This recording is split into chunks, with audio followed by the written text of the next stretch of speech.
I've suffered shoulder injury on and off since September. So I can't train how I want to, and I haven't been able to train how I want to for a while. So my body, it's not its best. Those who are doing a lot of training basically just can't do any more. Body's not been performing for me how I want it to. It's therefore not kind of looking how I want it to. I've heard this little voice of doubt creep in. Again, their training volume goes up pretty high when they're here because they're building up and rehearsing, and then injuries start to become more exposed. I massively ramped up my training last year. Is that a consequence of it? I've got to a point where I couldn't even lift my arm over my head in October. It's like, what are you going to do? Are you going to not film because you're not in the best shape that you want to be in?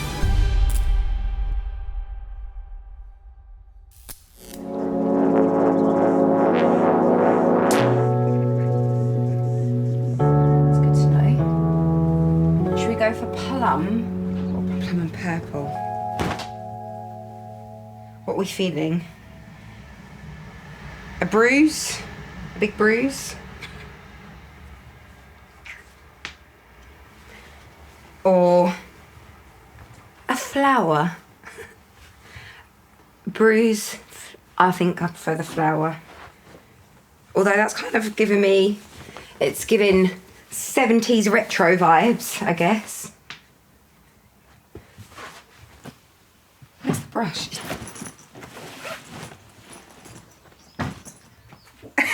I just have my brush. Bronte, what have I just done with that brush? This is my life. Oh, here it is. It's a slick hair day. I've suffered a shoulder injury on and off since September. So I can't train how I want to, and I haven't been able to train how I want to for a while. So my body, it's not its best. The thing that really predisposes injuries is when you increase your training volume. These guys train a lot.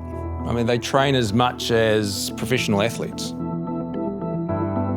Because, yeah, this has been a real journey, this shoulder.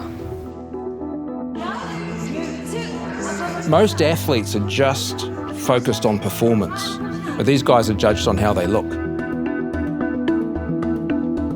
You know, I'm going in 2 weeks to film in May. Yes, there is an element of, wanting to look at a certain type of way. Body's not been performing for me how I want it to. It's therefore not kind of looking how I want it to. I've heard this little voice of doubt creep in, and I'm like, it is what it is. And this is our job, you're standing in front of X amount of people, so I would love to rock up and teach my class. I could just roll out of bed. But there is an element of it's work, and you have to be professional when you go to work. Hence, putting on just a little bit of something to make me look half presentable. They may be carrying injuries that we don't know about, or something that's niggling, and then they get here, they get off a long flight.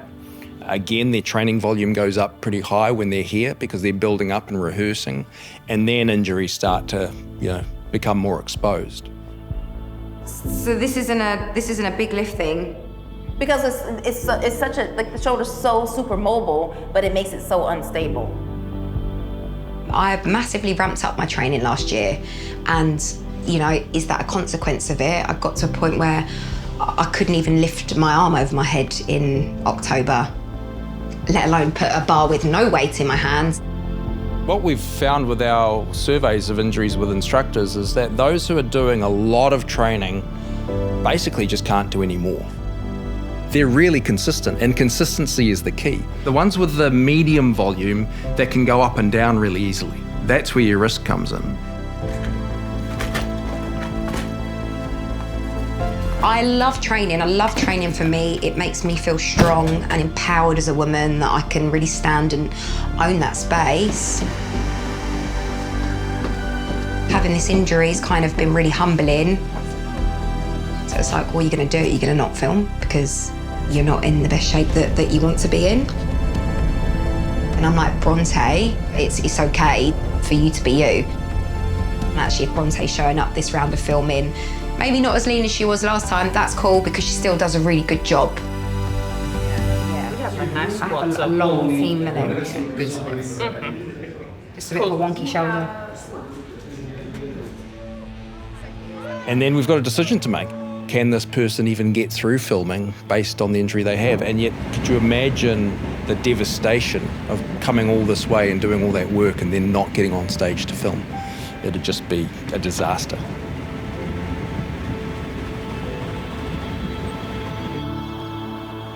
And you can imagine an injury that provides a window for someone else to come in.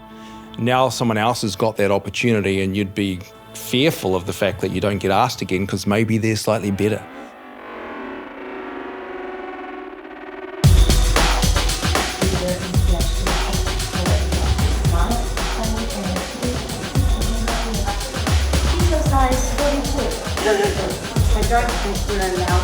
When I turned 49, I was like, shit, I'm gonna be 50. And I go, yeah, but you can still out jump all the 20-year-olds on stage. I just wanna take all these clothes home. And what you say? Please make me look comfortable. I'm gonna cross my fingers while I wait my turn. Ooh, just make me look skinny. Just make me look skinny. You know, you get to that point, you're like, okay, I'm halfway to 100. But that's not stopping me at all. I got abs too, but I have stretch marks because I've had 4 children. 4. 1, 2, 3, 4. But I do have 0. abs. I know, that's why you don't have stretch marks. I used to get pissed about it because it categorizes you. It's like as if someone would put a lid on where I can go as a human being, as an individual. Those will make my boobs drop. I don't know. I'll have to come back to it. Sorry. It's fine. This is what happens. So you just go, I'm gonna go with it. I'm gonna just be filmed in perpetuity with the fat back out and the long ass top. Yep. Here we go. Did you want this tied, did you say before? Yes, please. Right? Do you like a bit of Otherwise, it's stomach showing or? That looks awesome. Yeah. That looks great. That looks really nice. I'll take a photo with your hat off. You know, fitness is funny. And there's just going to be a point where they don't want to see Lula no more. Outfit number 1, 2 to go.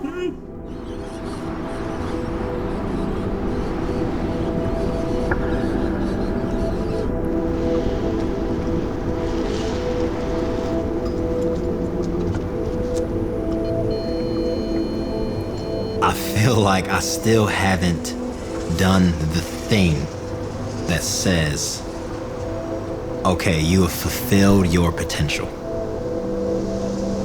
Okay. Go ahead. Go.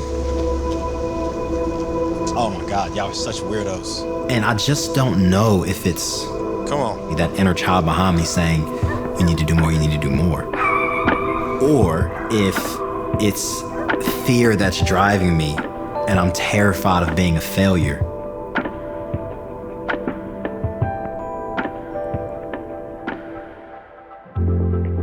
You know, I work really, really, really hard to be really good at what I do. I've been doing it for a while. And part of me is like, does my body of work not make me number 1?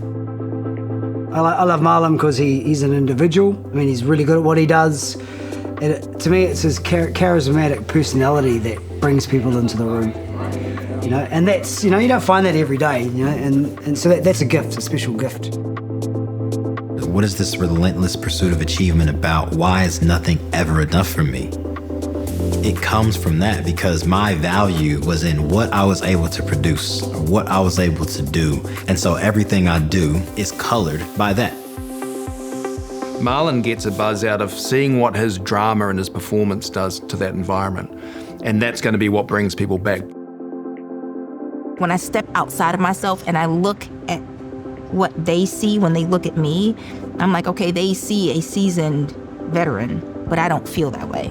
I still feel new, and I feel like feeling new will always keep me hungry, and it'll always keep me wanting to perfect my craft and be better and better and better.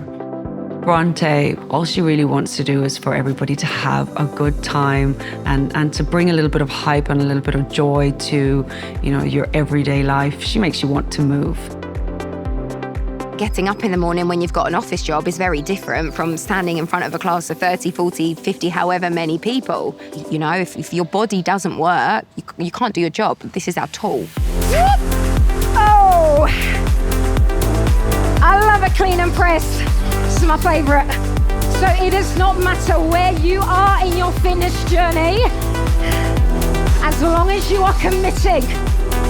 Right, everybody, quick, slow, yep.